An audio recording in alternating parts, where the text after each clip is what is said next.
Donc moi je suis rentré en fait en avril 2009 à l'ISG avec une expérience précédente de 15 ans de conseil en management. Je continue à faire du conseil en parallèle, en dehors de l'ISG. Et donc à l'origine je suis diplômé de Sciences Po, Paris, et j'ai fait après un doctorat en gestion en 2005 à l'Université de Paris-Dauphine.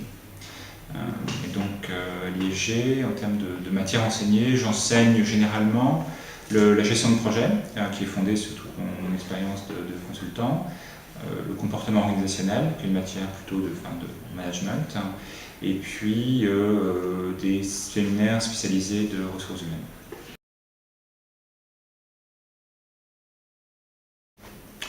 Alors, quand je suis arrivé il y a 2 ans, en fait, une des premières choses sur lesquelles j'ai été sollicité, ça a été de faire un point justement sur la question de l'entrepreneuriat. En fait, on avait un débat interne pour savoir si l'école était bien positionnée et offrait suffisamment de choses en termes d'entrepreneuriat. Et après une étude un peu assez rapide des offres des différentes écoles, on s'est aperçu qu'en fait on était en deçà de ce que faisaient les autres sur l'entrepreneuriat et qu'il y avait besoin de remettre l'entrepreneuriat en haut de la fiche de ce que fait l'ISG. Donc pour ce faire, on a fait deux choses principales. On a mis en place des cours sur l'entrepreneuriat, donc ça couvre notamment les cours de business plan, les cours d'introduction à l'entrepreneuriat. Donc les matières qui sont proposées en séminaire de spécialisation pour les 3e années du programme Grande École, il y a 6 matières, 6 séminaires de 2 jours, donc qui sont dans l'ordre, donc le e-marketing, la valorisation et la transmission d'entreprise, la démarche de l'entrepreneur, c'est-à-dire du projet à l'action. Le 4e séminaire, c'est sur les ressources humaines, tout ce qui est ressources humaines et droit social. 5e séminaire, comptabilité et fiscalité des entreprises. Et puis 6e séminaire qui est spécifique à l'entrepreneuriat, qui est la levée de fonds. Voilà. Donc ça couvre en fait alors les séminaires qui sont proposés en spécialisation. Et enfin, il y a un dernier dans dans tout ce qu'on propose en termes d'entrepreneuriat au sein pour les étudiants. En 3e année, il y a un deuxième étage à la fusée qui est les projets entrepreneuriaux eux-mêmes.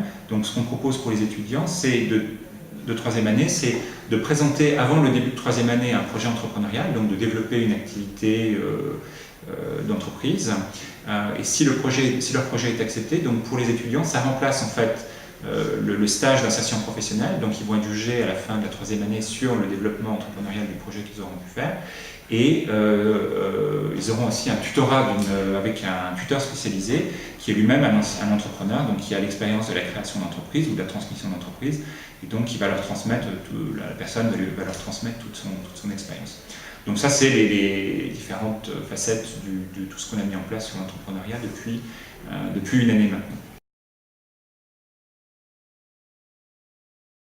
Alors, par rapport à cette semaine sur l'esprit d'entreprendre, je dirais qu'il y a une attente principale qui est que les étudiants, de façon très large, les étudiants, quel que soit leur cycle, leur spécialisation, leurs attentes, prennent conscience qu'il y a un parcours entrepreneurial qui existe au sein de l'ISG et que, en fait, ce parcours ou ce programme, il est un peu il a différents aspects.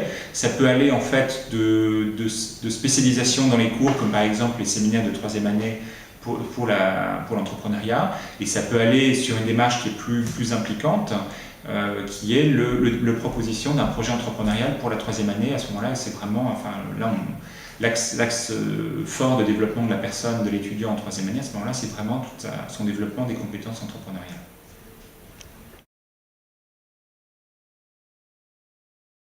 Le bilan qu'on peut faire sur cette première année, en fait, il est très positif, et à mon avis pour 2 raisons. La première raison, c'est en termes de séminaires, de spécialisation, donc pour les 3e années du programme Grande École. Je crois que, je n'ai pas les chiffres en tête, mais l'ordre de grandeur, c'est que l'entrepreneuriat, le séminaire de spécialisation en entrepreneuriat, a été, je crois, le 1er ou le 2e séminaire en nombre de personnes qui l'ont suivi. Et ça veut dire, en fait, qu'il y a un attrait très fort de la part des étudiants sur l'entrepreneuriat. Pourquoi ? Parce que ça correspond en fait à des thématiques managériales larges, Vous avez vu les systèmes qui ont été présentés jusqu'avant, et c'est vraiment presque du management général, et c'est pour ça que ça répond, je pense, à une demande de la part des étudiants, pour avoir en fait des matières assez larges et qui correspondent à ces thématiques d'entrepreneuriat. Et en plus, il y a un retour des étudiants qualitatifs sur les intervenants qui sont dans ces séminaires de spécialisation, qui sont des professionnels, qui est très très positif. Alors, le deuxième bilan qu'on peut faire aussi, il est sur les projets entrepreneuriaux qui ont été menés. L'année dernière, on a eu notamment 7 ou 8 projets, 8 projets qui ont été suivis en termes de tutorat par l'école, et moi j'ai assisté à 3 soutenances de projets. Je n'ai pas fait toutes les soutenances de projets entrepreneuriaux à la fin de l'année, mais j'ai fait 3 soutenances de projets qui étaient des projets sur lesquels il y avait tous les 3. Le point commun, c'est qu'il y avait des réalisations très, très fortes, très concrètes, qui avaient été faites sur la première année de l'entreprise, de création de l'entreprise, et donc de l'expérience de l'entrepreneuriat par l'étudiant. Et ça montre bien qu'en fait, avec le tutorat, sous la forme du tutorat, on arrive en fait à des réalisations très, très positives de la part des étudiants. Donc je pense que c'est le meilleur des bilans qu'on puisse avoir, c'est de voir que sur la première année, on a déjà en fait des réalisations très concrètes qui ont été faites par les étudiants.